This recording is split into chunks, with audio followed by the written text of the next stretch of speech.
സൂത്രൻ. എൻ്റെ അമ്മോ, എന്നെ കൊല്ലാൻ വരുന്നേ. ഹിഹി, കൊല്ലാനല്ലടാ, തിന്നാനാ. കിട്ടിയടാ നിന്നെ. സൂത്ര, ഈ മുയൽ എന്തിനാ സൂത്ര? വേറെന്തിനാ, തിന്നാൻ തന്നെ. എന്തിനാ തിന്നുന്നതെന്ന്? ഷെടാ, വിശപ്പ് മാറ്റാൻ. ഇതെന്തൊരു ഗുലുമാല്. അയ്യയ്യോ, അത് വേണ്ട. അത് പറയാൻ ഞാനാരാ?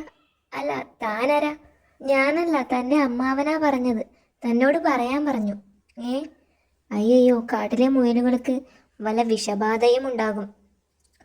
അല്ലെങ്കിൽ അമ്മാവൻ അങ്ങനെ പറയില്ല. വിട്ടേക്കാം. ഹിഹി, അമ്മാവനോടൊരു താങ്ക്സ് പറയാൻ ഞാൻ പറഞ്ഞു എന്ന് പറയണേ.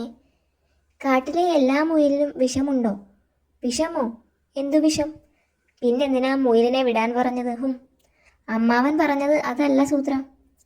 അതല്ലെങ്കിൽ പിന്നെ ഏതാണെന്ന് പറ. ചുമ്മാ മുയലിനെ കൊന്നു തിന്നരുത്.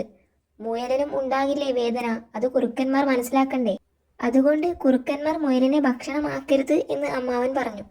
പക്ഷെ തിന്നാതിരുന്നാൽ കുറുക്കൻ്റെ ശരീരം ക്ഷീണിക്കും, ആരോഗ്യം കുറയും.